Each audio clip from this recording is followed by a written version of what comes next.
Okay, so you've got a CV now. Congratulations.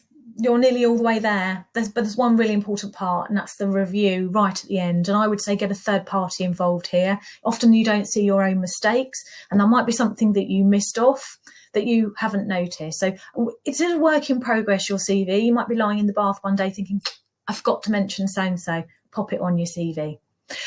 Get a parent or a friend, maybe somebody you volunteer with or work with. Don't share with somebody that you're currently working with that you're looking to move if you don't have to. You don't want to divulge that kind of private information, but somebody that you trust, someone who'll be honest with you, to just look it over and make sure that you've done it.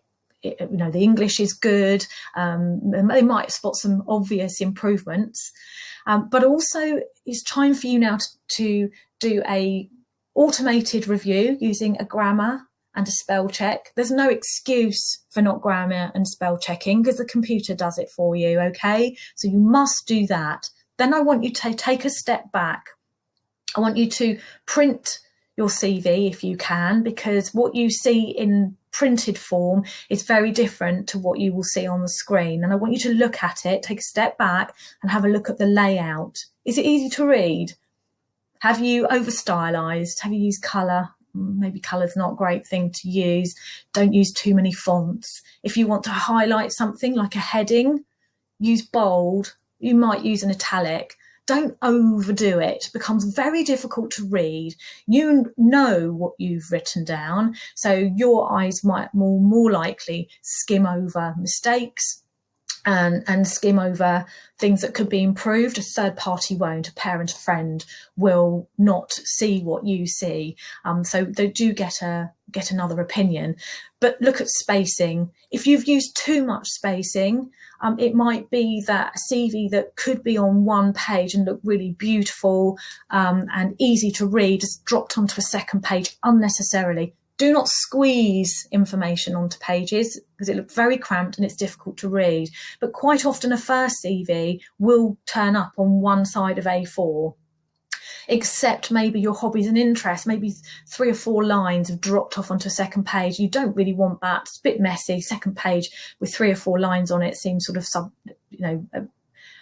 not really necessary, to be honest with you. So I would look at maybe font size. Have you used 12 throughout? Do you need 12? Could you, if you moved it all into size 11, would that all go onto one page now, but still be very easy to read? What about if you changed the size of the headings so they were that little bit larger, but that the text underneath was smaller? Don't go smaller than a 10. I mean, it does depend on the font you're using. I get it, but if the font becomes, small print, forget it. People like me, I'm way past having another prescription, and if I can't read it, then it's no good.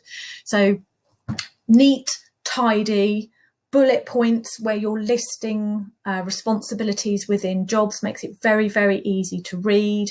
What's your punctuation like? Make sure you're using full sentences so that it's not lazy English. And please find someone you trust to look it over for you and give you feedback, because it's really invaluable.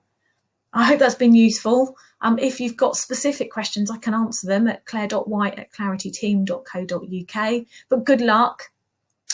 Get confidence in your CV, feel proud of it, and start applying for the sorts of careers and jobs that you're interested in. 2020 isn't an easy year for anybody, but if you can put this foundation in place, then you've got a really good start. Good luck.